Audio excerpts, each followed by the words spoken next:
Всем привет! С вами Наталья. Приглашаю сегодня на свой вкусный мукбанг. Как всегда, у меня сегодня корейская кухня. Кухня этнических корейцев. Коресарам. Сегодня у меня традиционные пигоди. 3 видов, которые всегда присутствуют на праздничном столе у каждого корейца. Это пигоди. Мучные пигоди.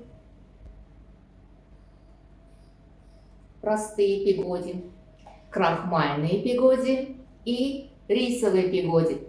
Вот, это разновидность пигоди, которые самые популярные на праздничном столе на всех мероприятиях у корейцев. Также у меня кимпап. Кимпап. Ну, кимпап это больше южнокорейское, но не важно. Суп из морской капусты, меги-чамури называется, кимчи из молодой пекинской капусты, тофу тыби фаршированные, грибы шитаки, хе из грибов шитаки. Также у меня рыба хе из сазана и баклажаны в остром соевом соусе. Ну, в общем, все. Также у меня соус. Так что вот так вот у меня сегодня вот такой вот обед. Так, а сначала я попробую крахмальное. Крахмальные пигоди я обмазываю маслом, чтобы они не прилипали друг к другу. Вот такой вот.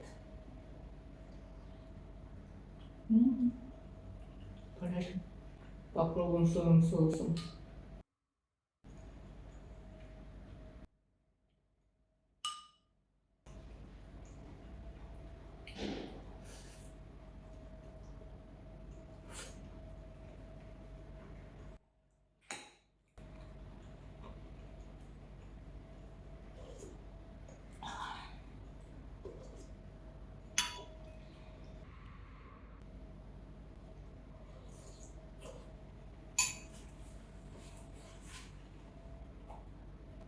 Крахмальные пигоди делают из картофельного крахмала.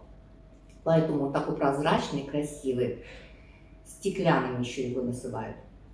И на вкус он немножко такой, как сказать, жевательный, резиновый. Но при том, что хорошо жуется.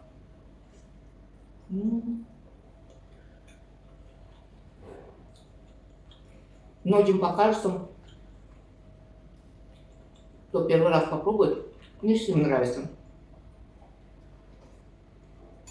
Такой необычный вкус. Но кто его распробует, тот уже навсегда влюбится в это одно из самых вкуснейших пигоди.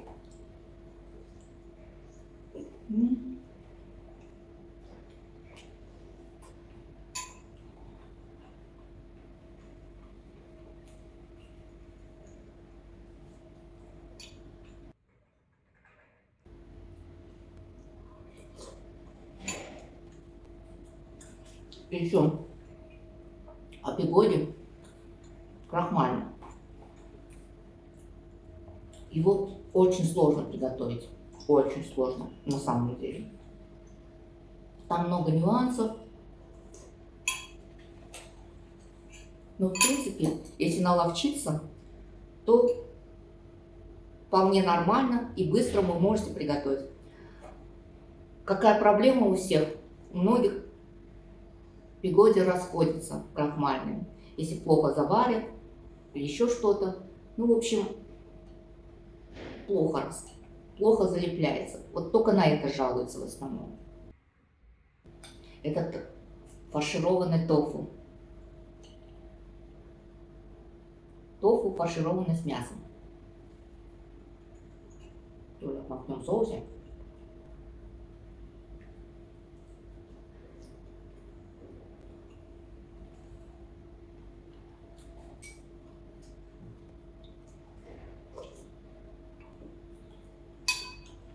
Супчик.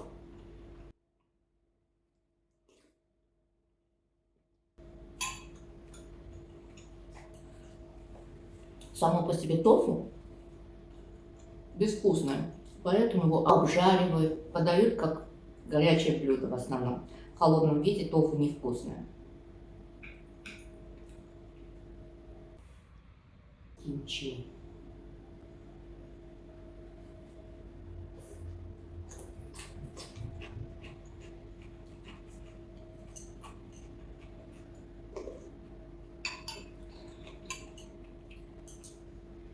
Так, пока пигоди горячий, попробую рисовые. Вот так выглядит рисовый пигоди. Тоже обмазываю маслом, так как они липкие.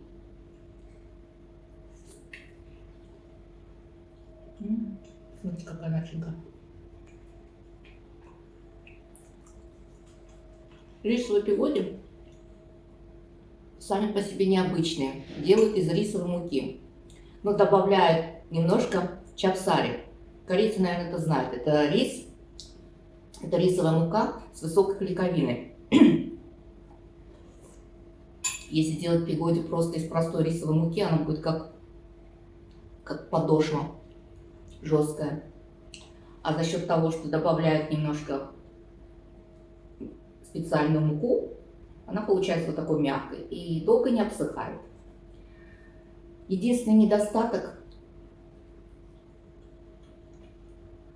рисовых пигоди, что их тяжело лепить, поэтому они получаются толстенькими. Начинки, соответственно, меньше доходят.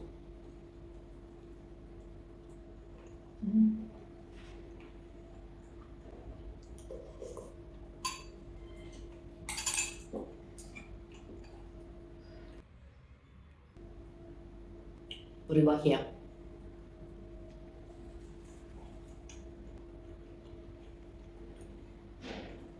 Из сазана.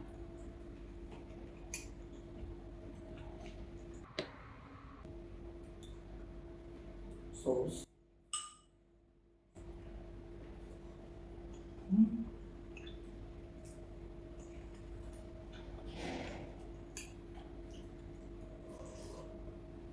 Вот рисовой пигоди нужно обязательно чем-то запивать.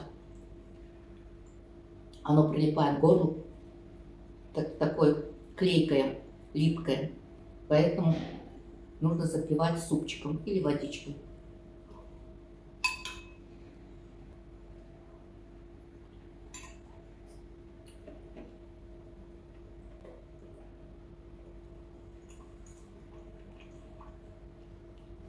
Начинка здесь у всех пигоди, у корейцев, одна.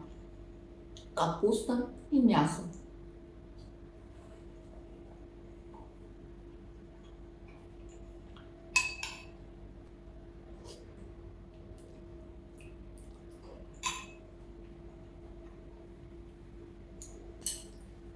Кимпап.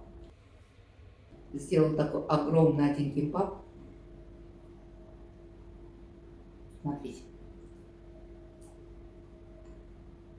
Немножко соус. Хотя кимпап едят и без соуса.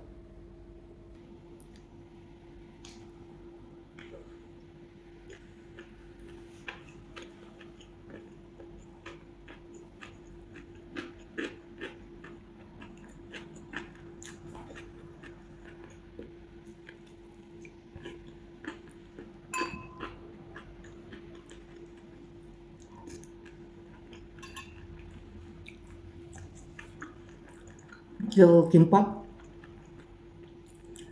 с икрой летучей рыбы, тобика, или масагу, как еще называют.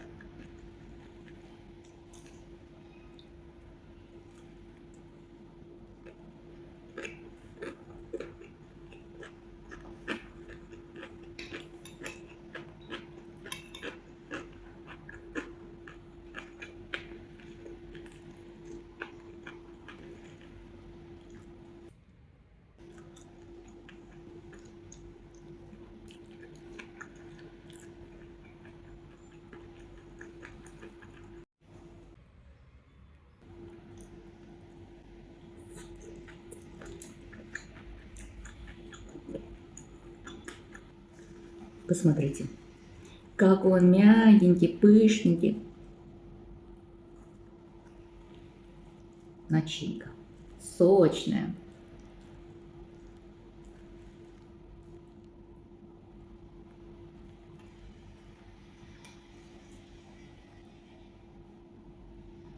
махнем в соевом соусе.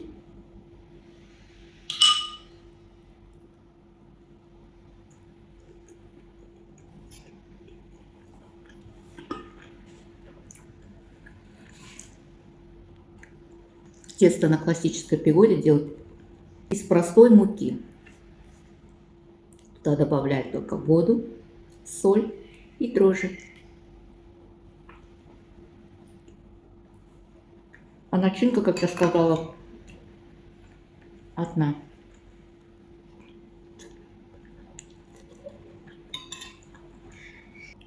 С кимчи.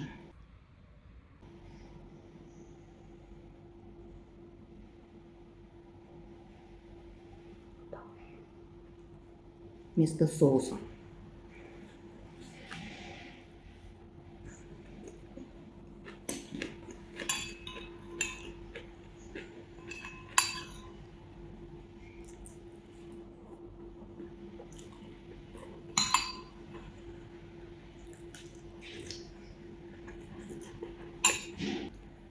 В пигоде можно заменить и хлеб, и рис.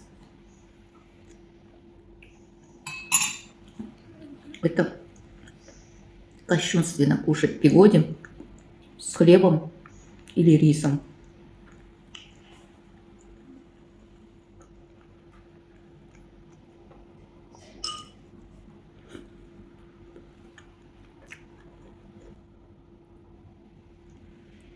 Положим так баклажан, грибочек, кимчи, чинчи, вот и гамбургер. Ну чем не гамбургер?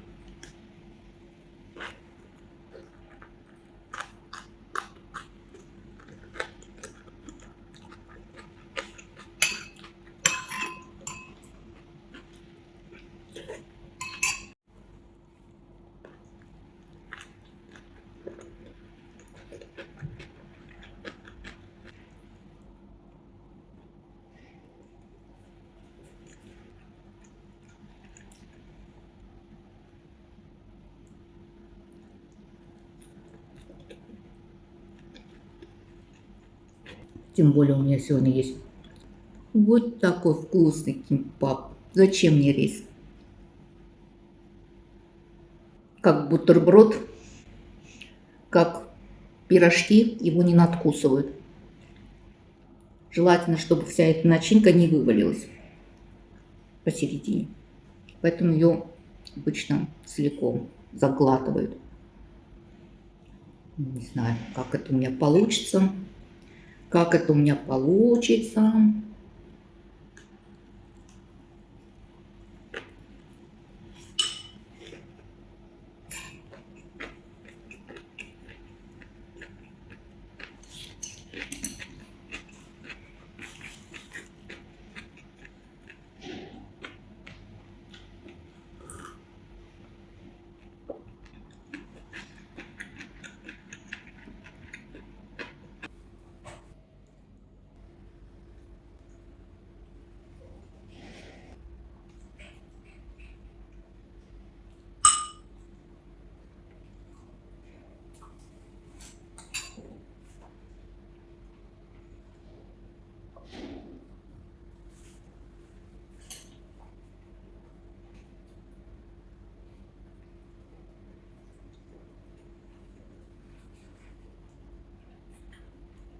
Мне лично нравится больше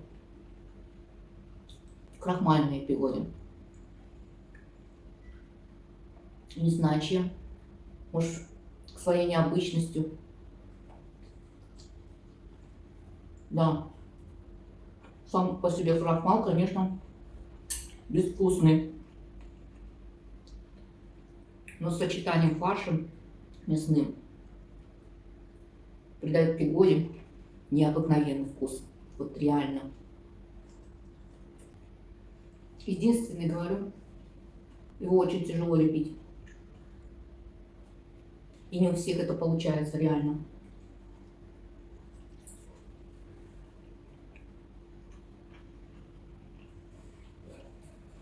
Но если так посмотреть, корейская кухня сложная. Даже вот простые пигоди из муки. Вроде бы что-то такого. Мука, вода, дрожжи. Попарил, туда начинку закинул и попарил. Так нет же. Не у всех вот такие получаются пышненькие, такие красивые, гладенькие. Они опадают. Проблема в том, что они опадают у многих. Нюансов тоже много.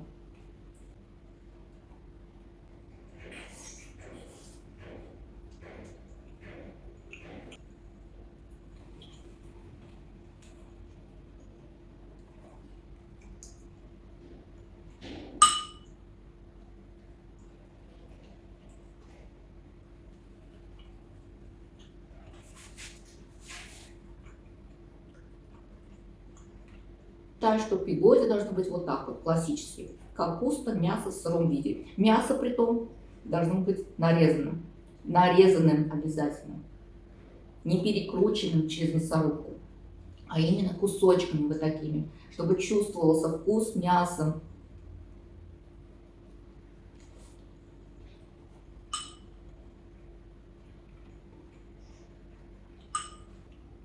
Еще на Дальнем Востоке, на Сахалине, обычно называют их пянси.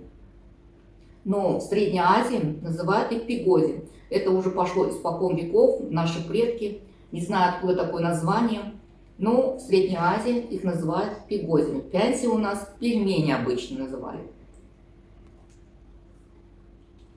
Я так говорю уверенно, потому что я родилась в Узбекистане. Мои родители родились в Узбекистане.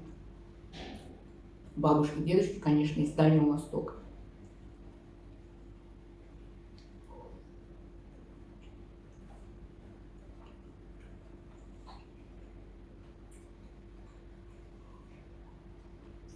Ну, рисовые пигоди, да, прилипает немножко к зубам, так как это все-таки рис. Не пугайтесь, ничего страшного. Есть можно и даже очень вкусно. С непривычки может показаться невкусным, необычным. Но кто это пробовал, кто это уже ел, любит.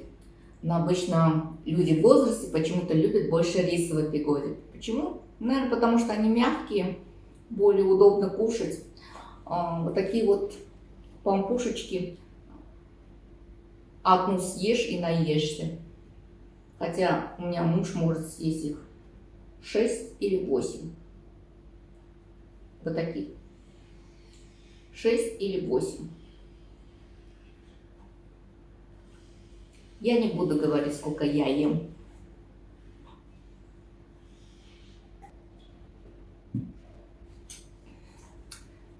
Я не ем столько много, как вы думаете. И не собираюсь все это доедать. Да, я ем много, но не настолько много. Кстати, я хочу прочитать вам один комментарий. Очень интересный комментарий. Сейчас, подождите, я выписала. Написала мне Марина Федорова. Правильно, да? Федорова. Марина Федорова. Да не едят они столько. Это все хвастовство. Типа живем как в раю. Достаток во всем. И всего полно. Ага. Как же. Спасибо, конечно, за комментарий, Марина Федорова. Да, к сожалению, Марина Федорова, я ем очень мало. Очень мало. Всего-то малюсеньких вот таких, нескольких пигоди могу съесть, к сожалению. Желудок у меня небольшой, к сожалению. Или к счастью. И, наконец-то, про хвастовство. Что я хвалюсь этим? Да, я хвалюсь. Я это ем каждый день и с утра до ночи. Серьезно? Вы поверите мне? Нет, конечно, дорогие мои хорошие. Я не ем это каждый день, но устраиваю иногда себе праздник желудка. Итак, мои дорогие, любимые зрители, хейтеры, подписчики. Желаю вам всегда такого достатка. Всегда. Чтобы у вас было все хорошо. Желаю также вам быть добрее, позитивнее. Не воспринимайте все это всерьез. Всем хорошего дня. С вами была Наталья. Пока-пока. А вот и мой красавец пришел, а вот и мой красавец, вот оно мое солнышко, вот оно мое солнышко, солнышко, солнышко, солнышко вредное. Видите, у меня даже кот зажравшийся даже не смотрит на стол.